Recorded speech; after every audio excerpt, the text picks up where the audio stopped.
All right, let's dive into no-dig gardening. This one's really got me thinking differently about, how we approach growing things. Our jumping off point today is a gardener over in Great Britain. They've been experimenting with no-dig for over a decade, and they're seeing some pretty amazing results. Yeah, this gardener has been running this 11-year experiment, actually, comparing dug versus no-dig beds side by side. And consistently, the no-dig beds are yielding about 5% more. 5% more, that's got to be a pretty noticeable difference. Oh, absolutely, especially over 11 years. And get this, they even pulled up a parsnip that was half a meter long. Right, half a meter? That's what, like almost 2 feet long? Yeah, it's pretty incredible, and it really speaks to the potential of this method. Okay, so I got to ask, like, Yeah. how does this no-dig magic even work? Is it, like, all about the soil? Well, yeah, it starts with understanding that the soil is a living ecosystem, not just dirt. And this gardener has really embraced that by minimizing soil disturbance as much as possible. So no tilling, just like piling on the compost. Pretty much. It's about feeding the soil organisms with organic matter, like compost, instead of constantly disrupting their environment through digging. Okay, so tell me more about this 5% higher yield. Mm. Is that across the board, or are certain plants like doing particularly well in the no-dig system? It's a good question, and the results are interesting. While all the plants in the no-dig bed generally performed better, the gardener noticed a significant difference in root vegetables, Oh, interesting. especially those parsnips. In the dug bed, they often hit compacted soil and ended up stunted or forked. Ah, I hate when that happens. But in the no-dig bed, with its loose, fertile structure, they could just grow freely, hence the half-meter giants. I'm trying to picture pulling a parsnip that long out of the ground. Did the gardener say how they even harvest those root vegetables without, like, messing up the soil too much? Yeah? Because that seems like it would defeat the whole purpose of no-dig. Yeah, they use a technique called levering, where they carefully insert a spade vertically alongside the parsnip and gently lever it upwards. The loose soil structure from the no-dig method allows the parsnip to come up easily, with minimal disturbance. So it's all about working with the soil, not against it. Exactly. Okay, so compost seems to be like the key ingredient here. Right. What's the gardener's secret recipe?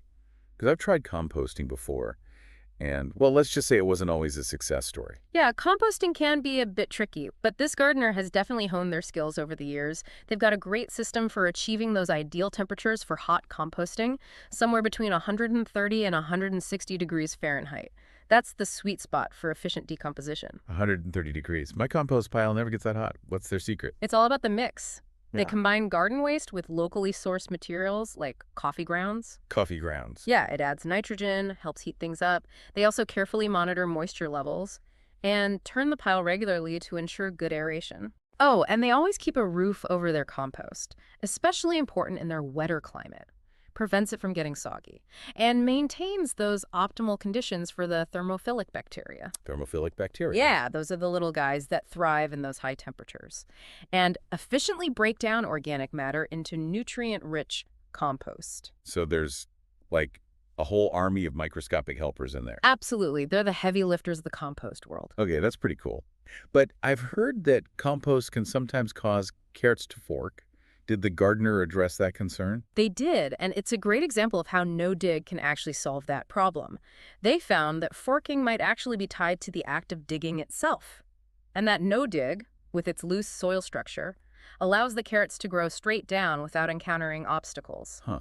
So it's not the compost, but the disruption that causes the forking. It seems that way. They actually believe that compacted soil, often caused by digging, is a bigger culprit than compost. That's interesting. So what other materials besides garden waste and coffee grounds does the gardener add to their compost mix? Well, they also incorporate wood chips, which are fascinating because they break down much more slowly than other materials. Ah, wood chips.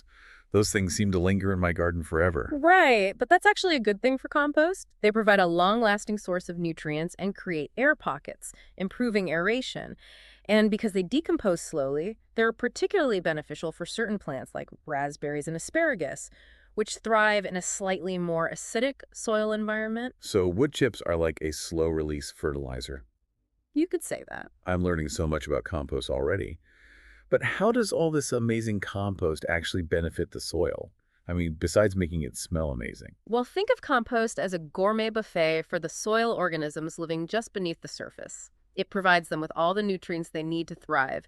And as they break down the compost, they create a beautifully rich and fertile soil structure. Okay, so you've mentioned soil structure a few times now. What exactly does that mean? And how does no-dig contribute to creating good soil structure? Because honestly, to me, soil is soil. That's where things get really interesting.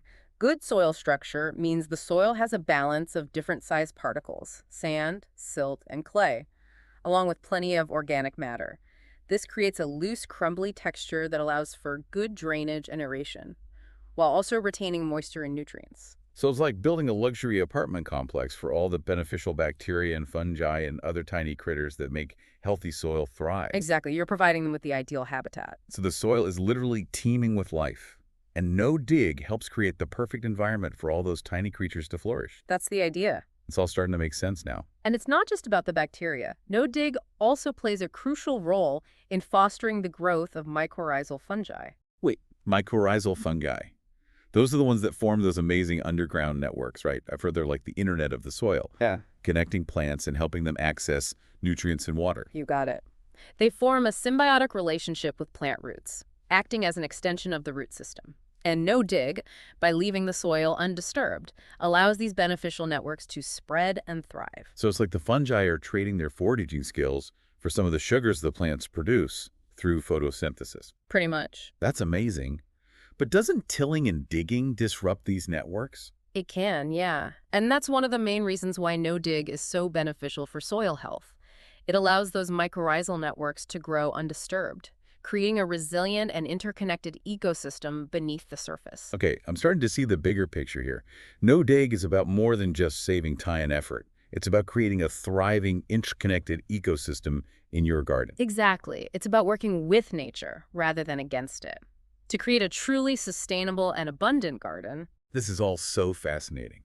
I can't wait to learn more about how no dig impacts soil health in the long term, especially those mycorrhizal networks. We'll definitely delve deeper into that in the next part of our deep dive. Sounds good. Welcome back. I'm still thinking about those half-meter parsnips. It's amazing what a difference not digging can make. It really shows you how powerful it can be to work with natural systems. Yeah. And speaking of those parsnips, you mentioned those mycorrhizal networks. Yeah. They play a crucial role in a no-dig system, especially over the long term. Yeah, the whole internet of the soil concept is pretty mind-blowing. So how do these networks develop over time in a no-dig garden? And what are the long-term benefits? Well, think of it this way. Every time you dig or till the soil, you're essentially disrupting these delicate fungal networks. Like tearing up roads and infrastructure. Exactly. Okay. But in a no-dig system, those networks can grow undisturbed, spreading out and creating a complex web of interconnectedness. So it's like building a resilient underground infrastructure that supports the whole garden. Precisely. And as these networks expand, they become more efficient at delivering nutrients and water to plants. Wow. They also improve soil structure by binding soil particles together, creating those loose, crumbly aggregates that are essential for good drainage and aeration. The gardener mentioned seeing a noticeable difference in soil structure between their no-dig and dug beds over those 11 years. Yeah. Did they say what those differences actually looked and felt like? Because honestly, I'm not sure I could tell the difference between good and bad soil structure just by looking. Oh, yeah, they did. Okay, okay. They described the no-dig soil as having a rich, earthy aroma, almost like a forest floor. It's loose and crumbly, easy to dig your fingers into, and it doesn't compact easily. And the dug bed? The dug bed had a more compact, denser feel. It was harder to work with, and it tended to crust over after rain. They also noted a difference in color. The no-dig soil had a darker, richer hue due to the increased organic matter. So no-dig not only creates a better environment for plants, but it improves the overall quality of the soil too. Yes, it's a win-win for the gardener and the ecosystem. Absolutely. And you mentioned that the benefits extend beyond structure. Oh, right. Yeah. Those mycorrhizal fungi also play a vital role in nutrient cycling and disease suppression. Okay, break that down for me. How do they contribute to those aspects of soil health? Well, mycorrhizal fungi can access nutrients that are locked away in the soil, making them available to plants. Huh, interesting. They also release enzymes that break down organic matter, further enhancing nutrient cycling. And as for disease suppression, they compete with harmful pathogens for resources and space, helping to create a more balanced and resilient soil ecosystem. It's amazing how much is happening beneath the surface that we just don't even think about. It really is a whole hidden world working to support life. Yeah. And no deed allows us to tap into that and harness it for a more sustainable and abundant garden. Speaking of abundance, the gardener mentioned impressive second crops thriving without any additional fertilization. Right. Can you tell me more about that? Well, they believe this is due to the increased fertility in the no-dig soil. The abundance of organic matter and the thriving soil ecosystem create a nutrient reservoir that continues to feed plants long after the initial planting. So it's like building a self-sustaining system where the soil itself becomes a source of ongoing fertility. Exactly. Instead of constantly needing to add external inputs, you're creating a system that nourishes itself over time. That's fascinating. Hmm. It reminds me of something the gardener said about wood chips. You mentioned earlier that they break down slowly, which makes them good for compost. But how does that slow breakdown benefit the soil over time? It's all about the carbon to nitrogen ratio. Wood chips are high in carbon and low in nitrogen. As they decompose, they release carbon into the soil, which is essential for building stable soil organic matter. Okay. This stable organic matter acts like a sponge, holding onto water and nutrients, improving soil structure, and providing a long-term food source for those beneficial soil organisms. So even though wood chips decompose slowly, they're making a big contribution to soil health in the long run. Exactly. Okay, this is making me rethink my own gardening practices. But I have to admit, weeding is my least favorite chore. The gardener mentioned that no dig significantly reduces weeding, which sounds almost too good to be true. How does that work? Do weeds just magically disappear in a no-dig system? Well, not magically, Okay. but remember, weeds often thrive in disturbed soil. So by leaving the soil undisturbed, you're creating a less hospitable environment for them to germinate. Okay. Plus, the thick layer of mulch acts as a natural weed barrier, suppressing weed growth. So it's not that weeds never appear, but that their growth is significantly suppressed. Right. And over time, as the soil health improves and your plants become more vigorous, they'll naturally outcompete many of the weeds. Less weeding and healthier plants. What's not to love? Yeah. But let's talk about the practical side of things for a minute. How does one transition from a conventional garden to a no-dig system? Because I imagine completely overhauling my entire garden overnight could be a bit much. You definitely don't need to do anything drastic. You can start small, even just a single bed, and gradually transition over time. One common approach is to use sheet mulching. Sheet mulching. Yeah. You layer cardboard or newspaper on top of the existing vegetation, followed by a thick layer of compost or other organic matter. So you're essentially creating a blank slate for your no-dig bed by smothering the existing vegetation. Exactly. Yeah. It mimics that natural process of decomposition that happens on the forest floor. Okay. And as those materials decompose, they create that beautiful, crumbly soil structure that no-dig is known for. It's like building a lasagna for your garden, but instead of noodles and cheese, you're using cardboard and compost. I love that analogy. Yeah. And just like lasagna, it takes a little time and effort to prepare, but the end result is worth it. I'm sold on the benefits of no-dig. But are there any potential downsides or challenges to consider? That's a great question. Hmm. While no-dig offers numerous advantages, there are a few potential challenges to be aware of, particularly when you're first starting out. Okay, I'm all ears. What are some things that might trip up a newbie no-dig gardener? Well, one thing to consider is that no-dig can be a bit slower to get going, especially in those initial stages. It takes time for those soil organisms to break down the organic matter and build up that soil structure. So patience is key. Absolutely. It's not a quick fix, but rather a long-term investment in soil health. Got it. What else?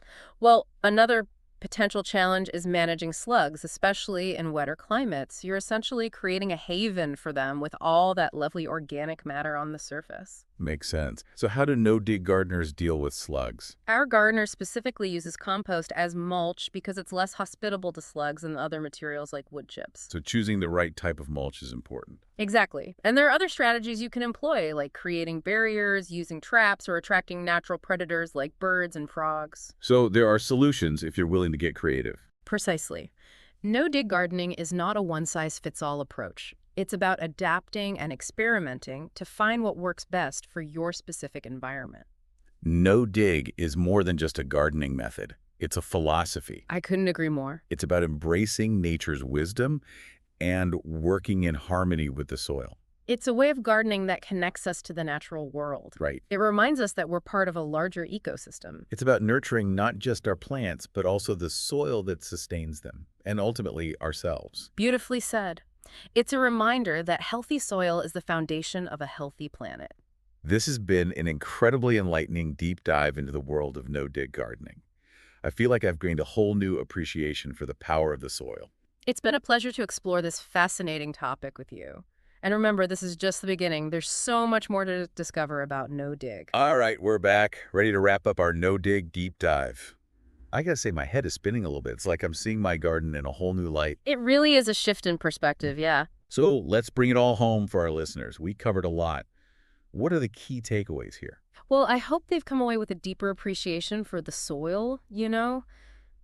It's not just dirt, it's a whole ecosystem. And that no-dig gardening is more than just like a technique. It's about working with that ecosystem. Exactly. I think what really struck me is the idea that no-dig can actually help create a more balanced and resilient garden. Oh, absolutely. You're creating the ideal conditions for those beneficial soil organisms. And as they thrive, it has a ripple effect throughout the entire garden. We've talked about the benefits, right? Less weeding, healthier plants, better soil structure, less watering, and of course that 5% higher yield. Yeah, that's always a nice bonus. But it's more than that, right? It's about working with nature, not against it. Exactly. Building a system that nourishes itself. This gardener we've been talking about, they've really shown us that it's possible. Their 11-year experiment is testament to that. It's about observation, patience, Yeah. and working with nature's rhythms. Instead of trying to force things. So, for anyone listening, could no-dig gardening be the key to a more sustainable and abundant garden for you? I think it's definitely worth exploring. Start small, experiment, observe. See what works for you. There are so many resources out there too. Books, articles, online communities. You don't have to figure it all out on your own. Exactly. Well, I think that about wraps it up for our no-dig deep dive. I don't know about you, but I'm feeling pretty inspired. Me too. It's always exciting to learn about new approaches to gardening. I think the biggest takeaway for me is this. The key to a healthier garden might be right beneath our feet. We just have to learn to work with it. I think that's a great way to put it. Thanks for joining us, everyone. And happy gardening! Happy gardening.